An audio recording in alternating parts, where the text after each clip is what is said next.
আসসালামু আলাইকুম, আমি সাব্বির হোসেন। প্রতিদিনের মতো আপনাদের সাথে আজকে আবার নতুন একটা ভিডিও নিয়ে হাজির হয়েছি। ভিডিওটি হচ্ছে আমার বাসাতে কিছুদিন আগে একটা অনুষ্ঠান গিয়েছিল, ভিডিওটা করা হয়েছিল বাট ওভাবে ছাড়া হয়নি। সেই ভিডিওর কিছু একটু আপনাদের সাথে শেয়ার করছি। ভিডিওটা অনেকটা বড় হয়ে গিয়েছে, আপনারা সবাই ধৈর্য সহকারে দেখবেন এবং ভিডিওটি ভালো লাগলে সবাই লাইক কমেন্ট শেয়ার করবেন। আজকে আমি এবং আমার মা বাহিরে চলে যাচ্ছি বাজারে, কারণ আমাদের বাসায় একটা অনুষ্ঠান আছে। এর জন্য আমি রেডি হয়ে গেলাম এবং রেডি হয়ে আমরা বাসা থেকে বের হচ্ছি। মা পিছনে পিছনে আসছে, আমি সামনে সামনে চলে যাচ্ছি।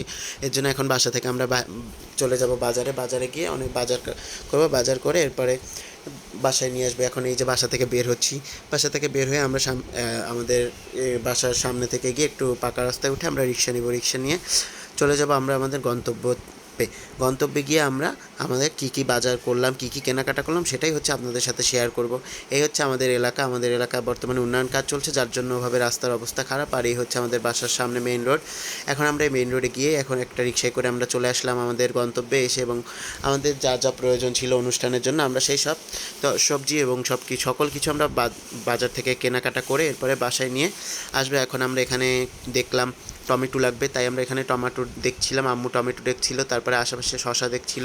মানে যা যা লাগবে সব কিছু কেনাকাটা করে নিয়ে আসলাম। এই হচ্ছে আমাদের বাসায় যা যা আমাদের অনুষ্ঠানে লাগবে সকল কিছু বাজার করা শেষ। এখন আমরা সব কিছু কেনাকাটা নিয়ে বাসায় চলে এসেছি। এবং ওই দিন আমার এত পরিমাণে আমার উপর ধকল গিয়েছে, তা হচ্ছে না বললেই নয়।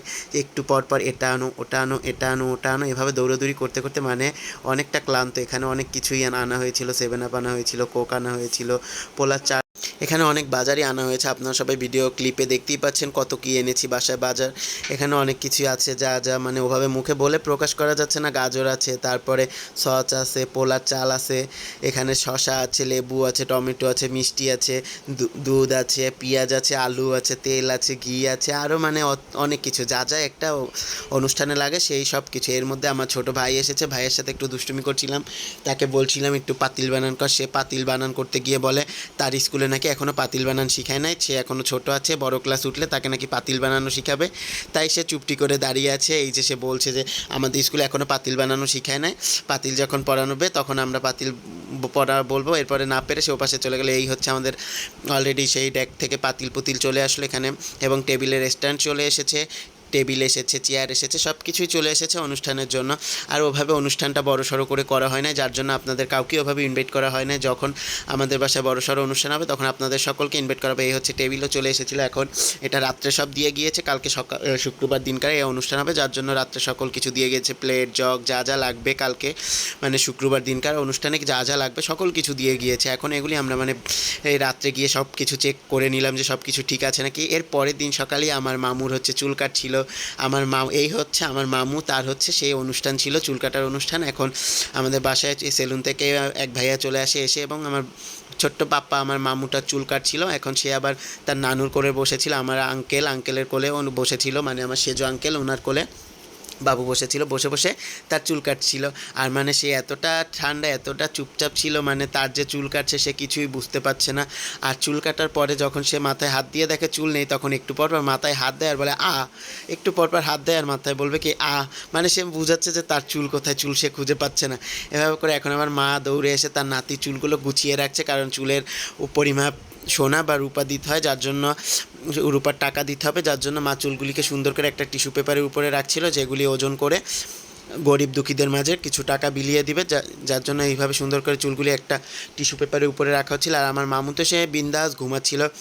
এর মধ্যে সকালবেলা ডেকোরেটরের লোক চলে আসে, যার জন্য আমার দৌড়ে নিচে চলে যেতে হয়। বাবুর্চি এসেছে, বাবুর্চি এসে সকল কিছু রান্নাবাড়া শুরু করে দেয়, যার জন্য সে অলরেডি মাংস সব কিছু ম্যারিনেট করে এবং এগুলি কিছুক্ষণের মধ্যেই চুলায় বসিয়ে দিবে, যার জন্য সে সব কিছু রেডি করে এই যে চুলায় বসিয়ে দিলে। এখন গোশটা আগে সে কষাবে, কষানোর জন্য সুন্দর করে চুলায় আগুন ধরিয়ে পাতিলটা উপরে উঠিয়ে দিলে এখন এটাকে নাড়াচাড়া করে সুন্দরভাবে করবে। পরে এখানে হচ্ছে এই যে আগুন জ্বলছে, কি সুন্দর করে দাউ দাউ করে আগুন জ্বলছে এবং মাংস হচ্ছে। এর মধ্যে একটা কথা আছে যে রান্না করার সময় এই অবস্থা হুটহাট করে বৃষ্টি শুরু হয়ে যায়, যার জন্য আমরা আগে থেকেই প্ল্যান করে রেখেছিলাম, উপরে প্যান্ডেল করে রেখেছিলাম, যার জন্যভাবে বৃষ্টি পড়েনি রান্নার ইসে।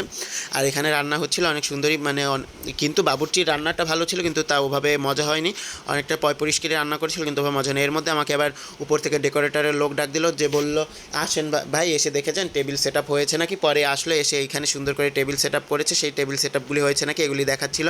আর আমি বললাম না সমস্যা নেই, টেবিল সেট আপ হয়েছে, অনেক সুন্দরই হয়েছে, সমস্যা নেই, এভাবেই চলবে, আর লাগবে না। পরে আপনাদের সাথে একটু শেয়ার করলাম যে আমার বন্ধুরা একটু দেখুক আমার বাসায় কী অনুষ্ঠান হয়েছিল আর কী কী করেছিলাম।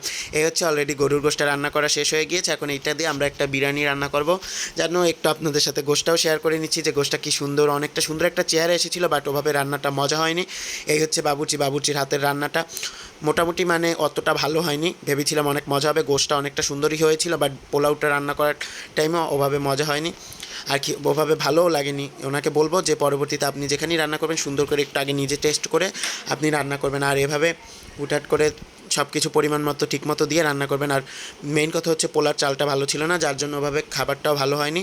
আর দ্বিতীয়ত বাবুর্চিরও একটু সমস্যা ছিল ওনার, যার জন্য হয়নি। এখানে আবার এই বাবুর্চি মহিলা উনি ঘি দিয়ে দিল, এখন এটাকে ঢেকে রাখবে। এখানে হচ্ছে সব কিছু শেষ, এখন উপরে মাংস দিয়ে এটাকে উপরে নিয়ে যাবে এখন, কারণ সবাই চলে আসবে, মেহমান চলে আসবে, তাদের জন্য সকল কিছু রেডি করা হয়ে গিয়েছে। এখন শেষ পর্যায়ে মাংসটা উপরে দিয়ে রাখছে যাতে কারো ভাগে কোনোভাবে কম না পড়ে। আর মাংসটা হচ্ছে একসাথে সব যদি দেওয়া হয় তাহলে মাংসটা অনেকটা গলে যায়, যার জন্য একসাথে উনি দেয়নি, অর্ধেক দিয়েছে প্রথমে আর অর্ধেক উপর থেকে দিয়ে এখন দিয়ে দিচ্ছে যাতে অনেকটা সুন্দরও দেখাবে। চেহারাটা অনেকটা সুন্দরও হয়েছিল, বাট ওভাবে খাবারটা মজা হয়নি, এটা আমি বারবার বলবো, কারণ মাংস কষানোটা অনেকটা টেস্ট হয়েছিল, কিন্তু সে বিরিয়ানিটা রান্না করতে পারেনি। এর মধ্যে আমার বন্ধুবান্ধব সকলে বাসায় চলে আসে এবং তাদের সাথে আড্ডা দিচ্ছিলাম, এর মধ্যে বন্ধুরা ওখানে মিষ্টির বক্স দেখে তারা মিষ্টি খাবে, আমি বলছি খা, তোরা খাওয়া শুরু করে। এরপরে একজনের পর একজন তারা মিষ্টি খাচ্ছে, আর একজন এসে আমাকে সাথে আমি খাবো না, তারপর আমাকে বলছে ভিডিও করবি না। তারপর আমি ফাঁকে চাকে একটু ভিডিও করে নিলাম। আমার বন্ধু আবার আমাকে এসে সাধছিল যে মিষ্টি খা। আমি বললাম না আমি মিষ্টি খাবো না, আমি সকালে নাস্তা করিনি, এখন যদি আমি মিষ্টি খাই তাহলে আমার পেট খারাপ হবে। সে আমাকে বারবার সাধছিল, এর মধ্যে আমি আর খাইনি। তারপরে তারা ওপাশে চলে গিয়ে তারা সুন্দর মানে মিষ্টি খাচ্ছিল, মানে গেট আটকিয়ে বলতে গেলে তারা ওখানে বসে প্রায় 2 কেজি মিষ্টি এরা খেয়ে ফেলেছে। আর মানে কি বলবো, এরা মানে এত পরিমাণে পেটুক যে এত পরিমাণে খাদক, তারা শুধু খেতেই পারে। এখন মিষ্টি কতগুলি খেয়েছে তা তো হিসাবের বাহিরে। অবশ্যই আমার ভিডিওটা ভালো লাগলে সবাই পাশে থাকবেন, ভালো থাকবেন, সুস্থ থাকবেন। আসসালামু আলাইকুম।